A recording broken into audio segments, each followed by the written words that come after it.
teve mais de 3 mil acessos no site. Olá, pessoal. Boa tarde. 5 e 6, 10 de fevereiro de 2022. Estamos aqui a 4 encontros para finalizar a nossa jornada preciadiana. E hoje a gente tem o privilégio de ver a Camila, uma aluna dedicadíssima, vocacionadíssima. Temos uma bela jornada de parceria em várias frentes, né, Camila? Né? E que hoje, mais uma vez, ela assume o lançamento de facilitar para nós o capítulo 12, né? Micropolíticas de gênero na era farmacopornográfica, experimentação, intoxicação voluntária e mutação, a partir da página 351. E vai até que página mesmo, Camila, por favor? 370. 351 até 370. Então, Magnus acabou de entrar também. Boa tarde, Magnus, tudo bem? Teremos, inclusive, o Magnus semana que vem, fazendo a facilitação extraordinária. Né? É um privilégio saber que semana que vem a gente vai ter uma facilitação do Magnus. Né? O pessoal está entrando. Com vocês, a magistral facilitação da Camila Sanches. Isso é nome de psicóloga, né, gente? Doutora Camila Sanches. E Veloso também cai bem, você vai ter que escolher. Camila Veloso ou Camila Sanches? Acho que Veloso é mais artístico, assim. Sanches é mais imponente. Você vai poder escolher, Camila. Nome imponente, belo, sonoro. Não é qualquer pessoa que nasce com 3 nomes sonoros. Com Eu nunca vocês, ouvi isso, Camila. sabia, Camila? Oi? Eu Thiago nunca Reis é ouvi isso, mas forte, tudo cara. bem. Thiago Reis é forte. Souza também é bom, mas o Thiago Reis é mais comunicativo. Thiago Reis dá uma coisa assim, que vai entre a aristocracia e o místico, entendeu? Né? Souza é um nome, é um novo cristão, certo? Raízes judaicas, reis, lembra os reis magos, entendeu? É muito forte também. Com vocês, Camila. Escolha o sobrenome. É com você, Camila. Ai, obrigada, professor. Acho que eu escolho o sobrenome artístico, então. Gente, boa tarde. Feliz em poder compartilhar aqui com vocês. A gente estava até conversando, né, agora no comecinho.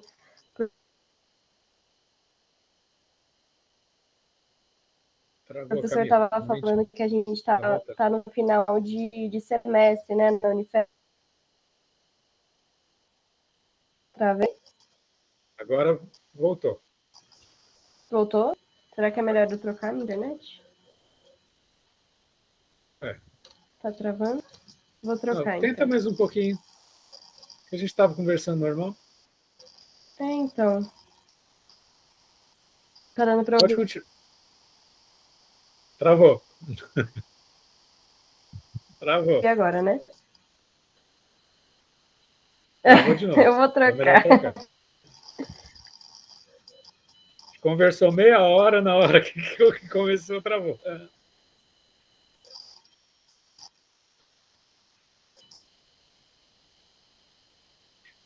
Camila vai trocar a internet, tá, gente? Um minutinho. Olá, seja bem-vindo. Voltei, gente. Tá dando pra ouvir agora? Sim. Tá melhor agora? Então tá bom. Então eu estava dizendo que a gente estava conversando, né, sobre o final do semestre. A gente está na última semana do semestre na Unifesp, então acho que era até uma coisa que eu queria comentar com vocês.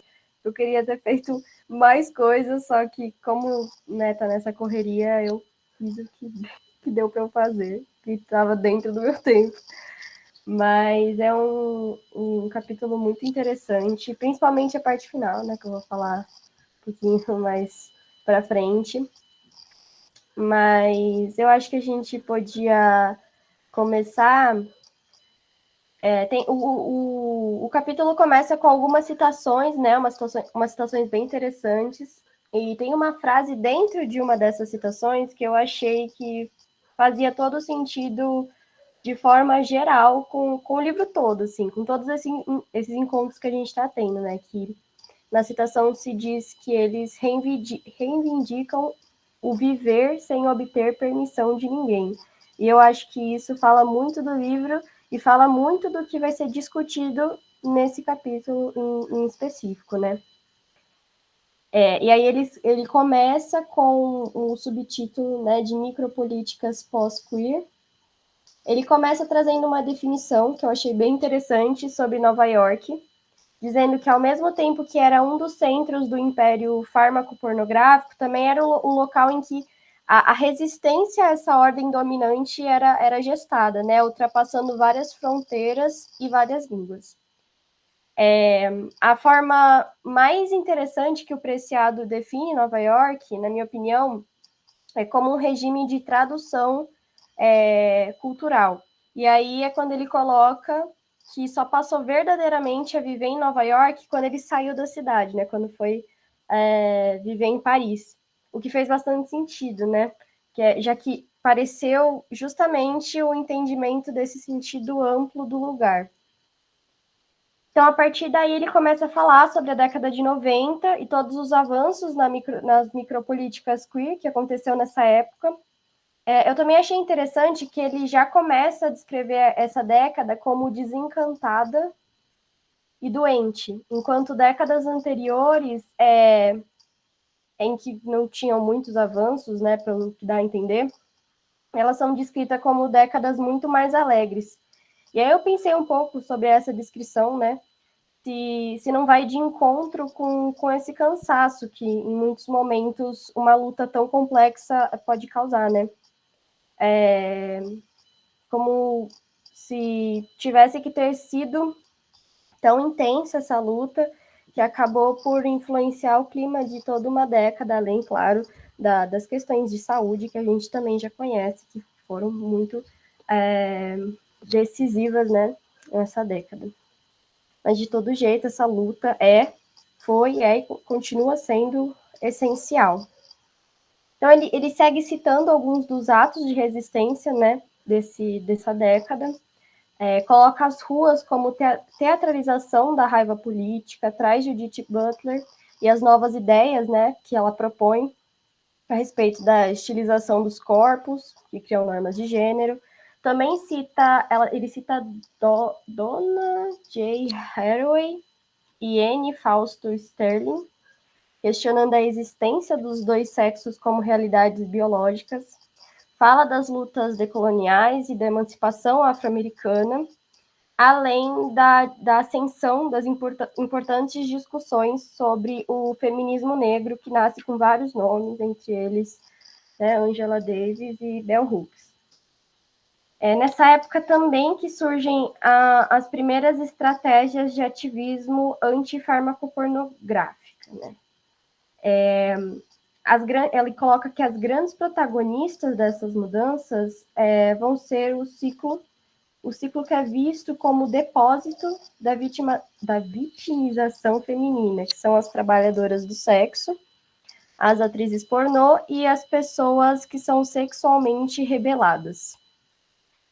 O Preciado, ele vai discorrer, então, um pouquinho sobre as guerras sexuais, que dizem muito respeito à luta feminista anti-pornografia, e alguns dos resultados que ele coloca como perverso dessa luta, né? Um deles, por exemplo, é a repressão dos filmes que representam sexualidades minoritárias, ao mesmo tempo que essas versões, né, de filmes em que a feminilidade estereotipada e heterossexual está presente, esses filmes eram aceitos sem nenhum tipo de censura. É daí que o movimento das trabalhadoras do sexo reagem a esse movimento antipornô, e essa reação é chamada de feminismo pró-sexo. Há movimentos desses por toda parte dos Estados Unidos e Europa.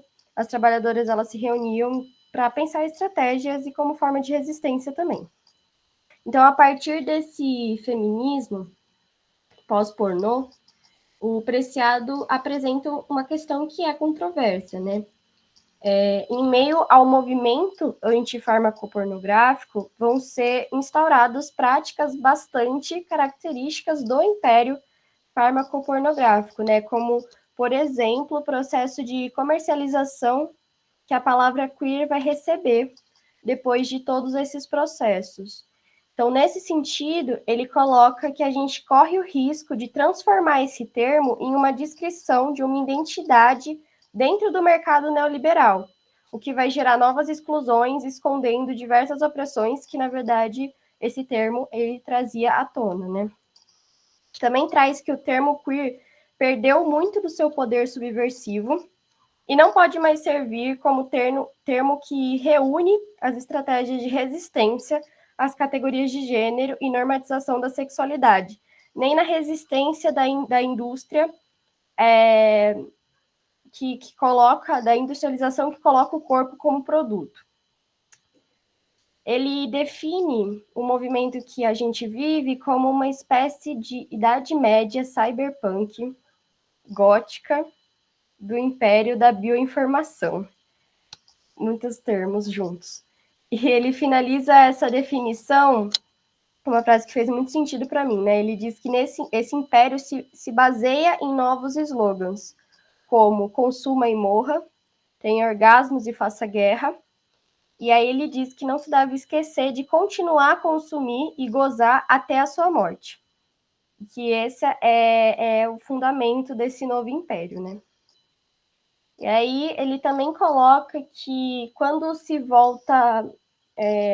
se volta à forma como o indivíduo está presente nesse mundo e nesse novo sistema, ele disse que é como se o indivíduo passasse por um coma protético, já que ele não reage ao estímulo, mas continua presente a si.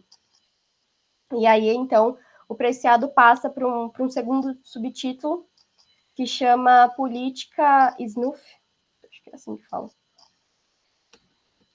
Ele continua com essa ideia de definir a nossa civilização como punk, então que o instinto do prazer é colocado como instinto de morte, e ele diz que o produto cultural que mais entendeu todas essas questões foi o snuff.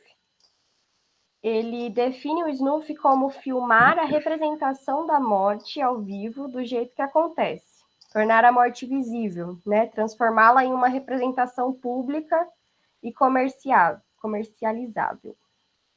Também faz um paralelo do snuff com a pornografia, já que esse paralelo seria tanto para as feministas pró-pornografia quanto para os cristãos anti-pornografia. E ele também serviu como modelo para a produção pornográfica, né? Porque o filme mais pornográfico é aquele que a cena sexual é a mais real possível.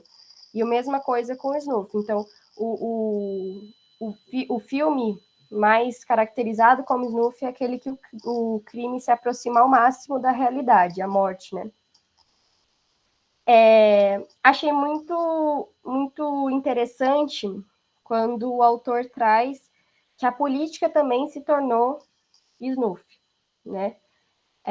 Um extermínio por e para a representação. E nessa parte ele cita vários filmes que foram feitos sobre o Holocausto, das grandes guerras, dos grandes atentados, e ele cita vários produtos culturais também, inclusive tem uma parte em que ele fala do Big Brother, né? E aí eu pensei, a gente está envolvido nessas discussões, porque o Big Brother está aí gerando coisas como sempre.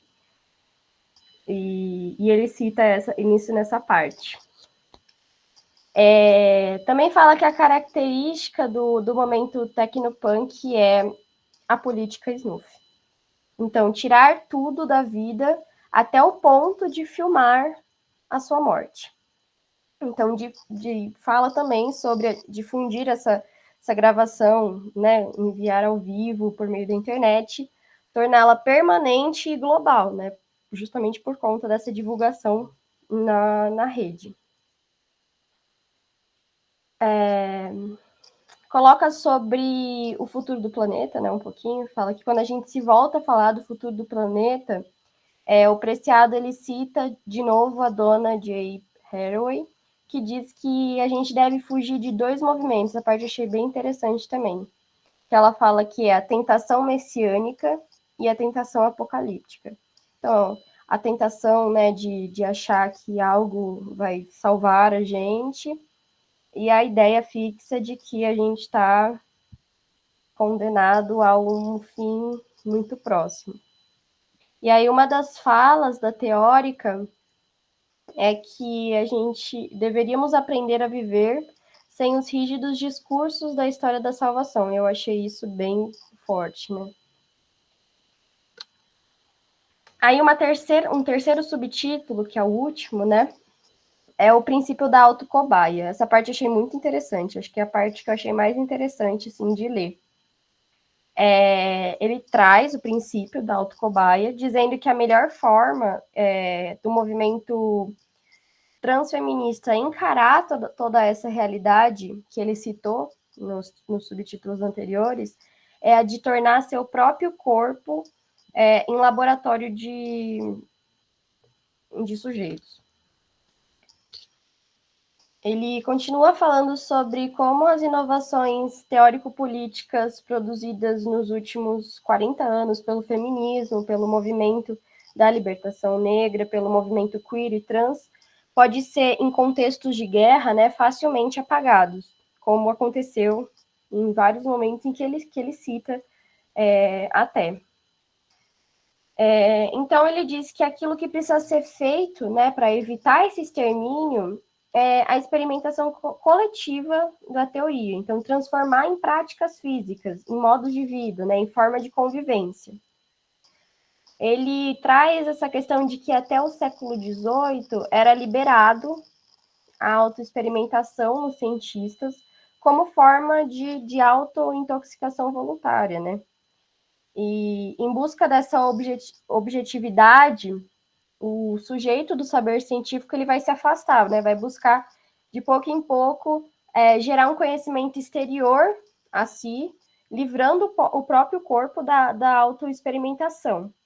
Mas o Preciado traz que para transformar as estruturas convencionais é necessário evoluir para esse tipo de prática, que é a prática de autointoxicação voluntária.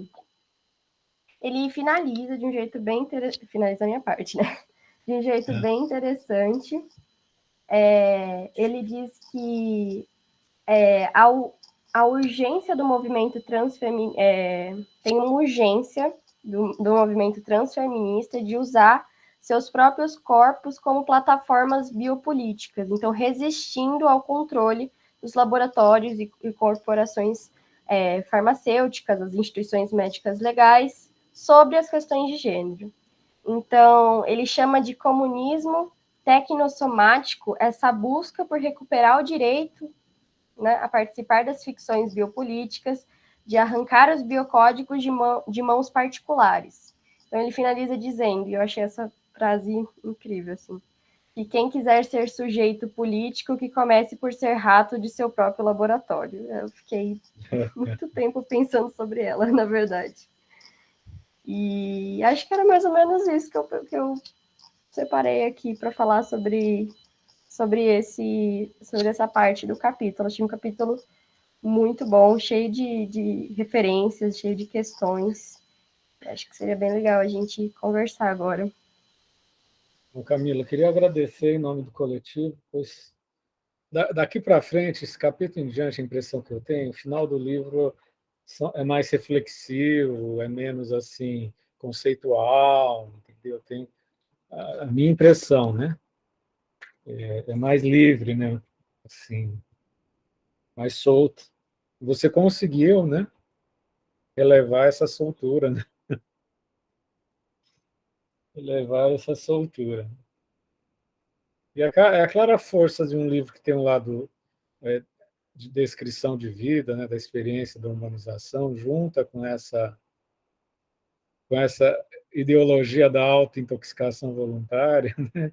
Me vira uma leve ideologia, né? Enfim, né? Mostrando uma certa potência, uma certa possibilidade, né? Que aí cada qual vai, de alguma forma, se voluntariar à sua maneira, né? Dentre as infinitas possibilidades, né, da vida, né? Alguém quer comentar, gente? Quem quer começar? Parabéns, Camila, que eu achei que você foi bem relevante. Os releves foram ótimos. E esse limiar, né, gente? Essa situação limítrofe da morte, né? Essa autointoxicação voluntária, né? Por isso que eu sempre digo que a questão da experiência trans tem experiência limítrofe do ser, né? Com toda a sua radiância e as suas renovadas consequências, né? Muito forte, né? Guilherme levantou a mão? Boa tarde, gente, tudo bem? Ajeitando o café da vida, né? Porque senão a gente não vive. Primeiro, eu gosto, olha a dependência de substâncias aqui. Primeiro, eu gostaria de agradecer a Camila pela facilitação, né? Como sempre, magistral. Eu gostaria de trazer atenção, né? Essa aproximação que o Preciado faz, né? Entre o sexo e a sexualidade e a morte, né? São dois limites da experiência humana. Né? Então, o que provém, né, falando de questões estritamente naturais, a geração da vida, naturais de reprodução, né, a geração da vida, e o fim da experiência biológica, né, o como a teatralidade de ambos estão juntos, né. Eu penso, né, lendo sobre isso, e levando em consideração o que o Preciado trouxe, que nós discutimos sobre o Preciado na semana passada, né? O quanto a pornografia ela se torna violenta, massacrante, né? Nós temos vídeos pornográficos de violência explícita, né? De algo que são considerados tabu, como um incesto, né? Experiências que são limítrofes, né? Levadas paradas à morte.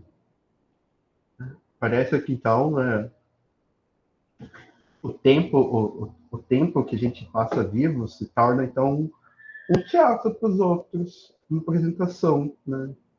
Uma performance barata e com um sentido, né, de capitalização da existência.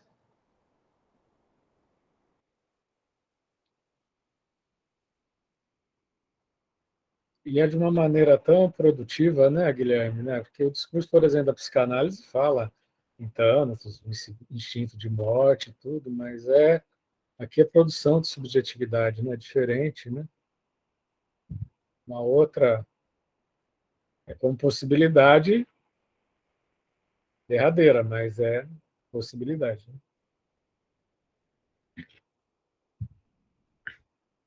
Semana passada eu participei de uma banca sobre suicídio, né? Suicídio é um tema muito estereotipado ao redor da negação da vida, né? A gente tem que ter assim a ousadia de pensar a experiência limítrofe, né? Para descrever a experiência. Abusa-se do fato do suicídio não ter descrição, né? Porque se tiver sucesso não tem descrição da experiência. E a pessoa em geral, ela não fala da experiência, ela fala do abandono, da perda, do vazio que deixa nos parentes, né? Muita especulação, né? Mas a descrição da experiência derradeira como ritual, né?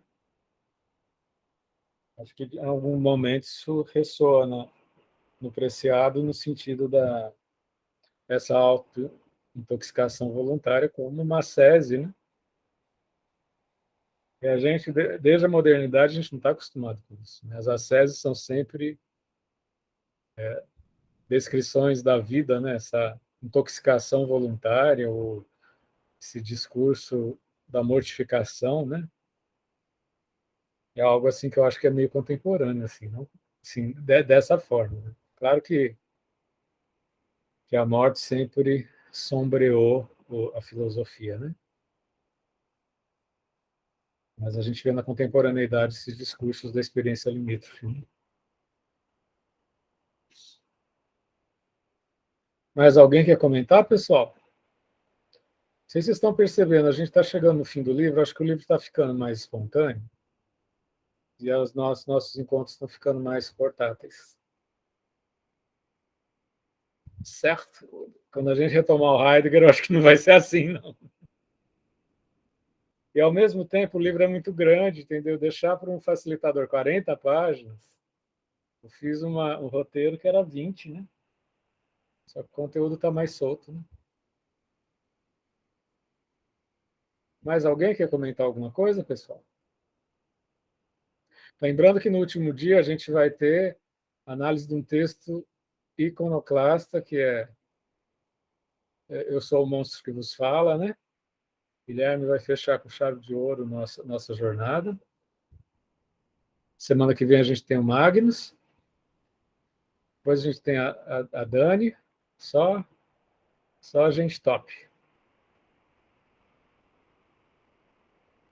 Sim, exatamente, Magnus. É algo assim mais poético, mais descontraído, né? mais afetuoso, eu diria, né? Apesar dos temas serem morte, intoxicação voluntária, né? Algo mais sem um compromisso muito monumental, né? Muito fazer monumentos filosóficos, é mais uma partilha mesmo. Alguém quer comentar, gente? Recomendo que nós iremos voltar. Eu estava até checando aqui com o Guilherme, né? A gente vai voltar dia 30, né, Guilherme? Guilherme, você quer projetar a tabela do aquecimento? O pessoal quer conhecer. Conhecimento é bom, hein? O aquecimento humanista, digo e repito, é uma iniciativa informal do grupo como um todo. Não tem exatamente uma vinculação com o Unifesp. Eu vou estar na minha licença de capacitação. Eu e o Magnus, a gente vai estar montando o Encontro Humanista do Heidegger, né? Mas todos estão convidados e convidadas para, mediante a coordenação do Guilherme, estudarem esses textos maravilhosos. Tá? Coordenação do Guilherme. Oi? Coordenação do Guilherme, como é que é isso aí? Não coloca pressão em mim, não. Não, Guilherme, não. A gente tem que montar um grupo, né? No sentido de que vai ter uma página no Google Meet, entendeu? É isso. Tem uma página no Google Meet e as facilitações, são as duas coisas. Basicamente é isso. Entendeu? Porque eu não vou estar abrindo, não vou estar de licença, eu não vou estar abrindo a sala, entendeu? Se quiserem depois colocar no Lançado no Mundo, tudo bem. Se não quiserem colocar. Então, esses materiais são várias indicações, sabe, Magnus? A maioria deles são... Corporeidades fui eu que indiquei, eu vou passar. Eu peguei todos esses encontros do que foi comentado ao longo dos encontros, né? Sim. Então, nós vamos... Eu já linkei aqui embaixo os links de alguns artigos, né? E de um livro. Eu acho que os únicos que não tem disponível online, né? Na verdade, tem disponível online, é só vocês procurarem, tá cada nome no Google, né? São o Sociedade do Cansaço e o Regras para o Parque Humano. O Mini Corporeidade tem online? Tem. É? Aqui, ó. Corporeidades indecíveis. Ah, tá. Legal, olha. Então, nós vamos começar primeiro com corporeidades e decíveis. Temos depois 2 capítulos de um livro chamado Psicologia Fenomenológica Existencial, Possibilidades da Clínica Fenomenológica. Primeiro é o Heidegger e o Escuro do existir, né, que ele coloca bem em xeque a ideia da naturalização e processos de naturalizantes do corpo humano. Temos o sobre loucos santos filósofos e artistas, né, que debate realmente essa questão, né, que une essas 4 categorias, né, que é de fato a estranheza humana, né, da existência. Temos o tempo medido e o tempo percebido, né, que foi uma das indicações, não sei de quem. Junto tinha Ser e Tempo, uma chave de leitura, mas era um livro enorme, assim, tinha 248 páginas, eu achei que não seria viável, né, a gente debater e fazer isso aqui. Em seguida, temos o prefácio da Fenomenologia da Percepção, que dividi em 2 encontros, né, apesar de ser um textinho curto, de 20 páginas. Isso é bem denso, né? Ele é densíssimo. Denso. Essas 20 páginas a gente pode ficar 10 encontros, se a gente quiser. É o Merleau-Ponty fazendo um panorama da fenomenologia, fazendo contraponto com Sartre, entendeu? Russell, entende? Para quem não sabe o que é fenomenologia, vai se banhar, né, gente? É maravilhoso, é maravilhoso. Esse texto é maravilhoso. É a introdução à fenomenologia. Sim. Se você sabe que a fenomenologia é um panorama para você, que se você nunca ouviu falar, é uma grande porta de entrada. Em seguida, nós temos Um Rato a Desaparecer na Praia do Pensamento, que é um artigo que vai tentar articular os pensamentos do Foucault e do Heidegger. Mais tarde, depois temos um artigo que vai ser entre o Foucault e o Bisanger, discutindo, então, uma relação psicoterápica, propriamente dita.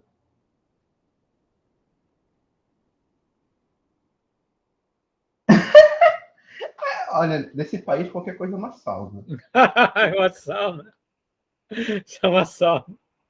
Qualquer Vamos coisa pôr o nome de sauna humanista? pode ser. O Espírito também é muito bom. Sim. Nós vamos ter Heidegger e o processo de superação da subjetividade. Eu coloquei ele porque tinha lá vamos conversar sobre subjetividades, um ponto de interrogação, né? Eu lembro que foi algo que gerou muita discussão quando nós fomos falar sobre subjetividade em Heidegger, porque o Heidegger tem aborrecimento a essa palavra. O sujeito não existe para Heidegger, né? Então, esse é um texto muito interessante. Temos, então, o Sociedade do Cansaço, que foi mencionado várias vezes, né, durante nossas discussões. E sim, parece que é muita coisa. Então, porque página 1 a 61. Mas é tipo, o livro, ele é meia página. Ele é literalmente meia página. É desse tamanho. Ah, tá, livrinho. É um livrinho. Então, E a letra é 60 páginas é enorme. 20 páginas. 60 páginas é 20 páginas. Tá. É um livro minúsculo. E gostosinho de ler. Ó, ele é um artigo que virou um livro. E como tínhamos encontros faltando, né, das sugestões, eu levei para o meu lado. Coloquei o Regras para um Parque Humano, do Sloterdijk, que é um livro maravilhoso.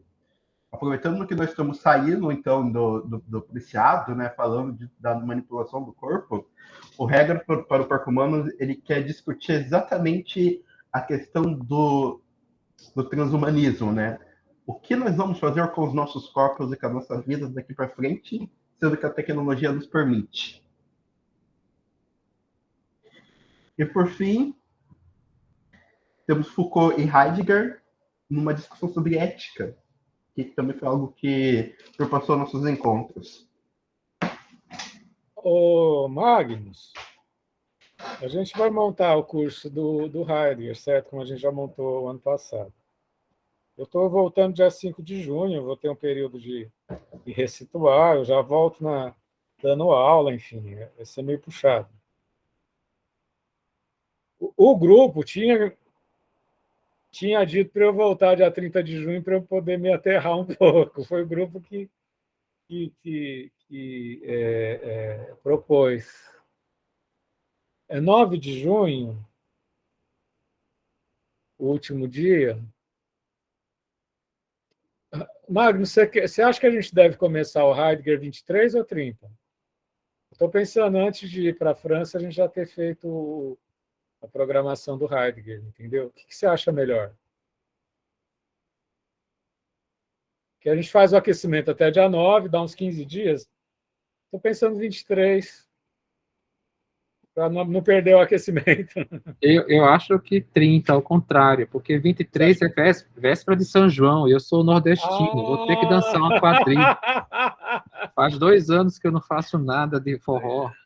Então, já está mais do Então, que justificado, Magnus. Está mais do que justificado. é a noite de São João, ou as festas juninas de 23. Tá bom. Então, vamos marcar dia 30. Mas é só para descontrair um pouquinho. Não, é porque essa época é a época... Já que não tivemos carnaval, eu espero que a gente tenha pelo menos uma aglomeração mais humana por Então, a volta gente de faz. junho. E é aquilo, gente, eu não posso assumir compromisso, mas eu tenho o curso de cuidados integrativos que eu vou fazer, vou estar lá em Paris, vou estar fazendo às 11 da noite. E o encontro, o aquecimento, para mim, vai ser 9 horas da noite, né? Eu não vou prometer, gente, mas se bobear, eu vou estar participando sempre que eu puder. Não sei como é que vão rolar as coisas, vou estar, provavelmente já vou ter chegado na minha casa lá, no meu apartamento, no meu quarto, na casa do Brasil, né? E Guilherme, você depois envia esses links para a gente ir preparando. Disponibiliza no WhatsApp, né? Guilherme, por favor, Já está lá, disponibiliza.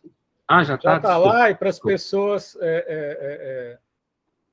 preencherem. Gente, se sacrifique aí para fazer facilitação. E só não tem como eu disse, o Sociedade do Cansaço e o Regras para o Parque Humano, mas isso é algo que se você tacar no Google, seguido de PDF, você acha. Guilherme, vamos fazer o seguinte, faz uma gentileza. Põe o mini Corporeais Mini Desfile no dia 9 de junho, que aí eu já volto dia 5, eu participo do dia 9 e fecho o aquecimento, pode ser? Pode. Põe o mini Corporeidades, que eu já li esse texto faz tempo, é maravilhoso. É o texto do Orlando. Então, faz alguma troca aí, põe o mini desfile aí no dia 9 de junho, e aí eu participo, eu faço um relato Você não pode jornada. Entrar no grupo não, Tiago? Por quê?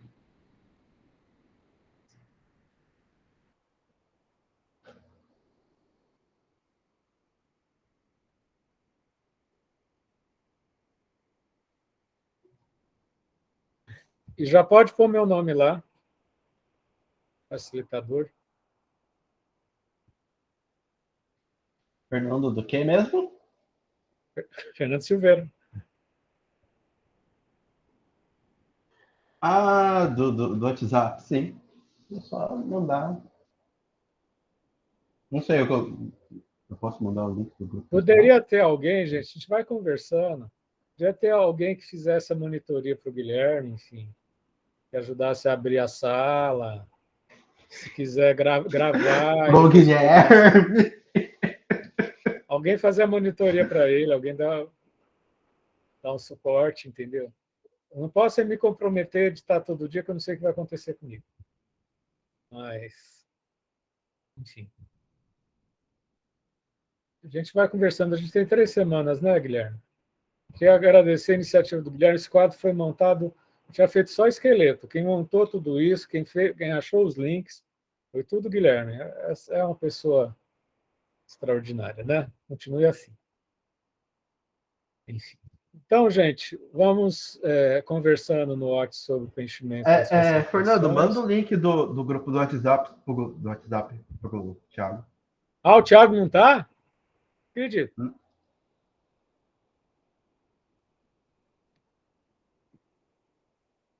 Tem link do grupo? Espera aí, deixa eu achar. Não, é só incluir ele lá. O Magnus mandou o contato dele no grupo. Tá. Mas ele tem que ser um dos depois monitores. Ou você? Monitoria, vou pedir monitoria, favor adicionar.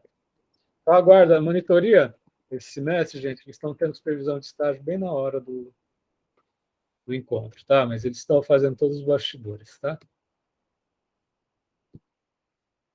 Então, já a monitoria vai adicionar, tá, Tiago, durante a semana, tá bom? Então, acho que é isso, né, gente? Então, vamos nos movimentando no WhatsApp para preencher as facilitações. Isso aí, galera. Semana que vem estamos para mais uma partilha. Sempre muito bom estar com vocês. Vou finalizar a gravação. Se alguém quiser conversar, estou à disposição. Abração.